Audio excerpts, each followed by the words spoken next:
This week I want to share with you a weird thing that I saw when doing surveillance the other day, and two lessons that I can share with you out of what I saw. Hi, I'm Larry Kaye with ShadowAnyone.com and the creator of the Investigator's Ultimate Guide series, premium private investigator training from someone who's been there and done that.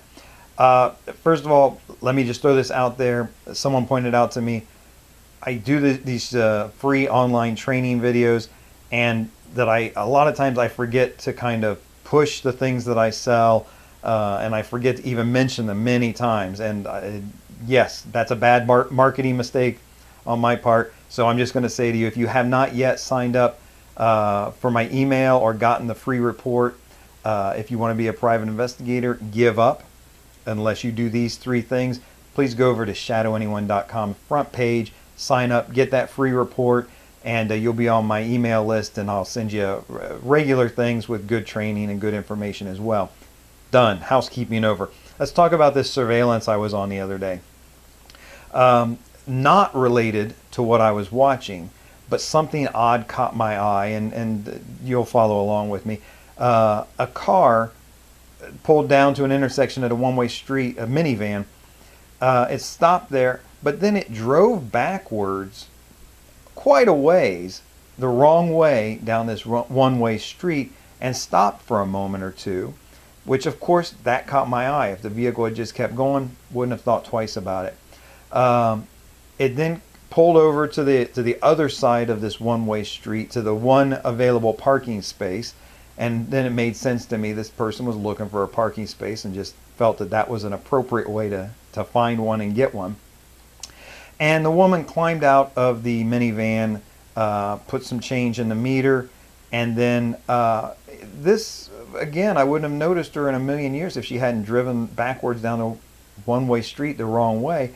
But she pulls out a stick of deodorant, reaches through the neck hole of her blouse, and puts on deodorant under her arms, and then caps the deodorant and tosses it casually into the passenger seat of the minivan, shuts down the minivan, and walks away. And she walks a good ways, a good city block down to a hairdresser, a beauty parlor, and goes in to the beauty parlor.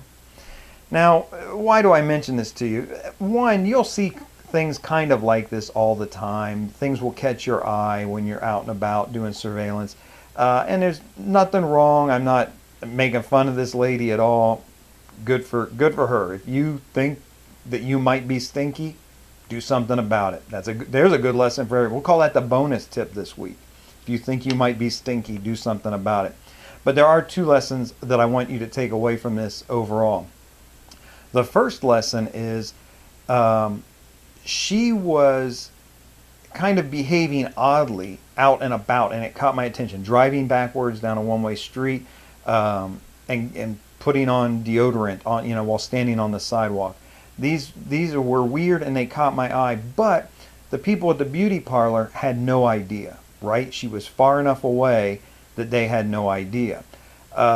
And this is the first lesson I want to give to you. When you're doing surveillance, you need to be far enough away from your subject that even if you do stand out in some way, that your subject does not find out about it. So, for example, if you're in a residential neighborhood and you're, say, working out of a surveillance van, you're gonna, and I talk about distances and things like that in the Investigator's Ultimate Guide to Surveillance. But, like, for example, if you park far enough away from your subject's house, other people may notice the van there. They may think it's empty because you arrived, before sunup and you've been sitting there all morning. They never saw it arrive or anyone get in or get out, so they think it's empty. The way you park your van can help you too. If you park directly in front of someone's house, they're going to be much more suspicious about you, even though they're not the subject of your investigation, because you're parked directly in their house. Park on the street where you're kind of right on the property line. Now, anybody looking at that vehicle, your vehicle, they say, well, maybe it's with the one house, or maybe it's with the other. Maybe they're with somebody across the street. You're sowing these seeds of doubt. They don't really know. You could be any one of 3 or maybe even 4 houses associated that this vehicle is associated with, and kind of give the benefit of the doubt and say, well, it's probably, one of these people. But if you're parked directly in front of someone's house, they're going to say, what is this vehicle doing here? And that's going to get attention. So just the way you park, in addition to being far away, can draw attention away from you. But the thing is, even if people around your vehicle are wondering about it or noticing it, if you're at the right distance, if you're far enough away from your subject, that information will not get back to the subject. So this lady could drive backwards and do her personal hygiene in the street, and the beauty parlor had no idea because she was far enough away. Number one lesson for you: be the proper distance away. A lot of times that's further rather than closer. The number two lesson I want for you is a little bit milder but very important, and this type of thing that will come back to bite you long after a surveillance. Is notice when I talk about this, she went into the beauty parlor.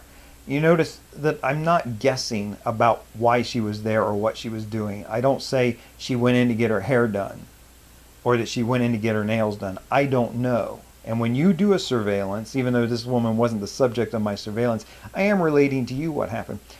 When you write your report for surveillance, don't guess. Just give the facts. She went into the beauty parlor. She might be there for hair. She might be there for nails. I don't know. She might be working there. She might be visiting on one of the workers. She might be applying for a job. There's a million reasons she could go in there.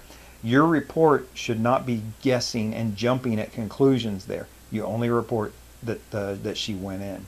So 2 lessons for you there from just doing some surveillance and thinking about you guys while I was doing it. This is Larry Kaye with ShadowAnyone.com. Remember, do the right thing, even if it's the hard thing.